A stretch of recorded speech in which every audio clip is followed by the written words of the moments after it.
চৌঠা অক্টোবর উত্তরবঙ্গে বিপর্যয়, একের পর এক চা বাগানে বিপুল ক্ষতি। শুধু মিরিক মহকুমাতেই 2.5 লক্ষ চা গাছ নষ্ট।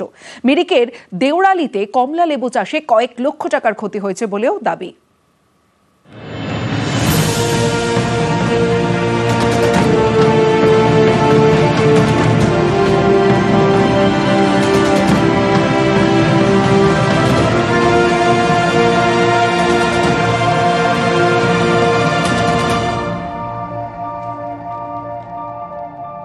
পাহাড় আর মেঘের মাঝে সবুজ চাদর, চা বাগান, ঠিক ছবির মতো।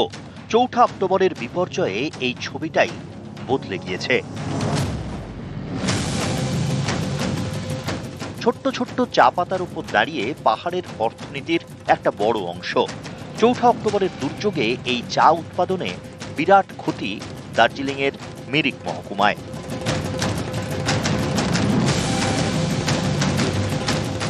মিরিকে প্রায় 2.5 লক্ষ চা গাছ নষ্ট হয়েছে। থরবু, গোপালধারা, সিয়ক, সাংমা, টারজান সহ বেশ কয়েকটি চা বাগানে ব্যাপক ক্ষতি হয়েছে। প্রায় 30 হেক্টর চা বাগানের জমি ক্ষতিগ্রস্ত বলে দাবি। প্রাথমিক হিসাবে প্রায় 2.5 লাখ চা গাছ নষ্ট হয়েছে এই ধসে। চাপা পড়েছে চা শ্রমিকদের আবাসনও। কয়েক কোটি টাকার লোকসান এই চা শিল্পে। रास्ता तो बहुत ही बंद है, अभी भी मुश्किल से छोटा गाड़ी घूर रहा है इधर रास्ते में, और अभी भी खतरा तो बाकी है। और हमारे यहाँ पर जो बगान का वो मेन रोड है, वहाँ पर तो बिल्कुल ही बहुत मुश्किल हो रहा है। 8 থেকে 10 বছর মতন সময় লাগে একটা চারা যদি আজকে লাগানো হয় তার থেকে আবার উৎপাদন নিতে। তো সেক্ষেত্রে দাঁড়িয়ে বলবো যে এই ক্ষয়ক্ষতি থেকে যে ঠিক কবে বেরিয়ে আসতে পারবো এই মুহূর্তে বলা ভীষণভাবেই দুষ্কর। অক্টোবর মাস, কমলা লেবুর সিজন, গাছ ভর্তি লেবু। আর মাসখানেকের মধ্যেই মিরিকের কমলা লেবু পৌঁছে যেত শিলিগুড়ির মার্কেটে, সেখান থেকে রাজ্যের নানা প্রান্তে। তার আগেই বড় ধাক্কা মিরিকের দেউড়ালি, কমলা লেবুর গ্রাম বলে পরিচিত। শনিবার দুর্যোগে কমলা লেবু চাষেও বিরাট ক্ষতি। বাজারে খোলা নদী, সে তার গতিপথ পরিবর্তন করে ঢুকে পড়ে এই কমলা বাগানে। বড় বড় বোল্ডার উগড়ে পড়ে পাহাড় থেকে। বড়সড় আর্থিক ক্ষতির মুখে দেউড়ালি গ্রামের এই কমলা চাষিরা।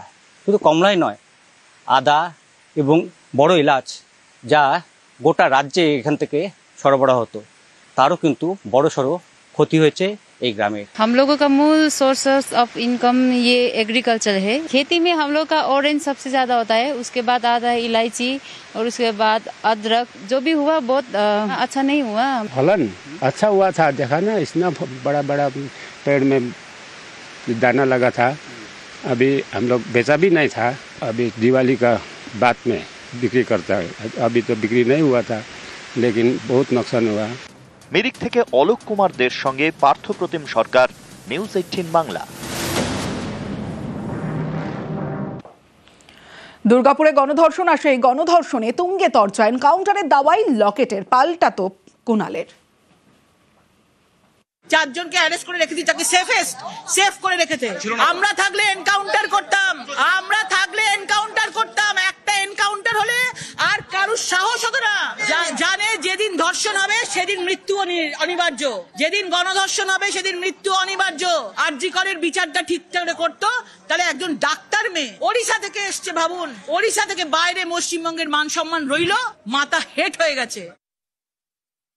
আমরাও চাই জেনুইন ধর্ষণ যদি কেউ করে থাকে, রেপ টু মার্ডার, গুলি করে মেরে ফেলা উচিত, প্রকাশ্যে গুলি করে মারা উচিত। গণতান্ত্রিক দেশের কাঠামোই আছে, বিচার ব্যবস্থা আছেন সেখানে। কেন মধ্যপ্রদেশে খুন হয়েছিল, কেন তাহলে গুলি করে মারেননি? ওড়িশা সি বিচে রেপ, কেন গুলি করে মারেননি? আপনার যত গোলাগুলি মনে পড়ছে এসে পশ্চিমবঙ্গে, যেখানে পুলিশ ধরে মৃত্যুদণ্ড আদায় করে আনছে।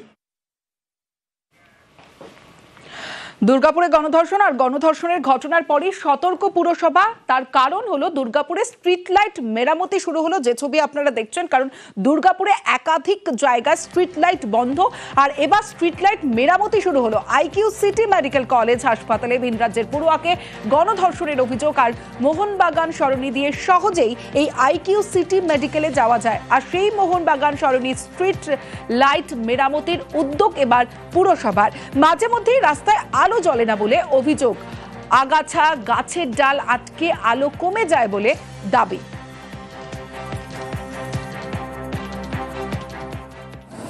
দুর্গাপুরে আইকিউ সিটি মেডিকেল কলেজ হাসপাতাল যাওয়ার যে রাস্তা, মোহনবাগান সরণি যে রাস্তার নাম, সেই রাস্তার ওপরে দেখা যাচ্ছে যে একেবারেই জঙ্গলে ভর্তি। কারণ বেশ কিছু স্ট্রিট লাইট সেগুলি কিন্তু নিয়মিত জ্বলতো না। পুরসভার উদ্যোগে কিন্তু দেখা যাচ্ছে যে পুরসভার তরফ থেকে যে গাছগুলি রয়েছে, জঙ্গল পরিষ্কারের কাজ চলছে। পাশাপাশি কিন্তু যে স্ট্রিট লাইট, সেই লাইটগুলিও কিন্তু মেরামতির কাজ শুরু করেছে পুরসভা তৎপরতায়। যে আগাছা জমেছিল লাইটের মধ্যে, যেখান থেকে আলো কম হতো রাস্তার মধ্যে, সেগুলিও কিন্তু পুরসভার তরফ থেকে দেখা হচ্ছে এবং সেই ডাল ছাঁটাই করে দেওয়া হচ্ছে। দুর্গাপুর থেকে দীপক শর্মা ও অর্পণ চক্রবর্তী, নিউজ 18 বাংলা। লখনৌয়ে নাবালিকাকে গণধর্ষণে অভিযুক্ত 4। লখনৌয়ের বান্দ্রায় নাবালিকাকে গণধর্ষণ আর সেই ঘটনায় পুলিশের জালে 2 অভিযুক্ত। পালাতে গিয়ে গুলিবিদ্ধ এক অভিযুক্ত, পায়ে গুলি লাগে অভিযুক্ত ললিত কশ্যপের। বাকিদের খোঁজে তল্লাশি পুলিশের। थाना बंथरा पुलिस को यह सूचना मिली कि एक लड़की के साथ कुछ व्यक्तियों द्वारा दुष्कर्म करा गया है। देर रात हरौनी रेलवे स्टेशन के पास जब पुलिस पिकेट लगा के चेकिंग कर रही थी, तभी वहीं से बाइक सवार 2 अज्ञात व्यक्ति वहां से गुजर रहे थे। जब पुलिस ने उनको रोकने के लिए बोला तो उन्होंने पुलिस पे फायरिंग कर दी। इसमें आत्मरक्षा हेतु पुलिस ने उन पे फायरिंग करी, जिसमें कि एक व्यक्ति घायल हो गया। घायल को उपचार हेतु अस्पताल लेकर गए हैं। इसमें पूछताछ में अपना नाम ललित कश्यप बताया है, जो कि उपरोक्त मुकदमे का नामजद आरोपी भी है। ये पहले से जुए और चोरी के मुकदमे में जेल जा चुका है। इसके पास से हमको 315 बोर का तमंचा एवं कारतूस बरामद हुए हैं। बाइक सवार जो दूसरा व्यक्ति था वो मौके से फरार हो गया है। इसके कोम्बिंग ऑपरेशन करके जल्दी इसकी गिरफ्तारी करी जाएगी। साथ ही साथ हमारी एक दूसरी टीम ने इस घटना का जो एक नामजद आरोपी था मिराज, उसको भी स्टेशन के पास से गिरफ्तार कर लिया है। अग्रिम वैधानिक कार्रवाई जारी है। লখনৌয়ে নাবালিকাকে গণধর্ষণ, বিজেপি শাসিত রাজ্যে বারবার প্রশ্নে নারী নিরাপত্তা। সরব মমতা বন্দ্যোপাধ্যায়। অনেক ঘটছে রেগুলার, সেখানে তারা কেয়ার করে না।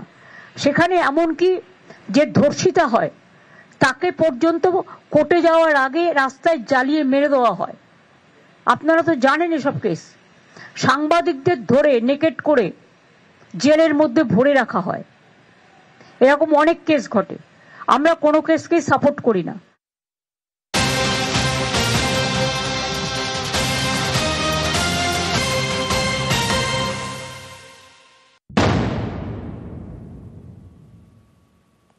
জেলা থেকে সরাসরিতে এবার বোলপুরের খবরের দিকে নজর রাখতে হবে। বোলপুর মহকুমা হাসপাতালে শ্লীলতাহানি, রোগীর শ্লীলতাহানির অভিযোগে হাসপাতাল চত্বরে রীতিমতো উত্তেজনা। লাঠি হাতে রোগীর আত্মীয়দের বিক্ষোভ।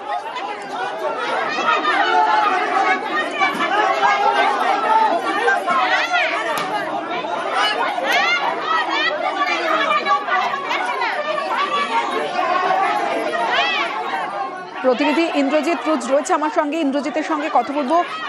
ইন্দ্রজিৎ, ঠিক কি হয়েছিল? শ্লীলতাহানির যে অভিযোগ, কার বিরুদ্ধে এই অভিযোগ? হাসপাতাল কর্তৃপক্ষ গোটা ঘটনাটা নিয়ে কি বলছে? দেখো, একদম যেটা বলে রাখবো, বোলপুর যে মহকুমা হাসপাতাল রয়েছে, সেই বোলপুর মহকুমা হাসপাতালে গত সন্ধ্যাবেলাতে একজন মহিলা ভর্তি হয়েছিল এবং তারপরে যেটা জানা যাচ্ছে যে তার পরিবার যেটা বলছে, রাতে 12:30 নাগাদ অপারেশন থিয়েটার ফাঁকা থাকার সুযোগ নিয়ে হাসপাতালেরই এক চিকিৎসক কর্মী তিনি কিন্তু তাকে অপারেশন থিয়েটারের ভেতরে ঢুকিয়ে তার সঙ্গে অশ্লীল আচরণ এবং অভব্য ব্যবহার করেছে। তারপরই সকালে যখন তার পরিবারের লোকজন তার সঙ্গে দেখা করতে আসে, তখন তার পরিবারের লোককে তখন জানায় এবং তারপরে বিক্ষোভে ফেটে পড়ে পরিবারের লোকজন এবং হাসপাতালে যেখানে ভর্তি ছিল সেই একদম সেখানে গিয়ে তারা বিক্ষোভ দেখাতে শুরু করে এবং হাতে লাঠি বাঁশ নিয়ে তারা বিক্ষোভ দেখায়।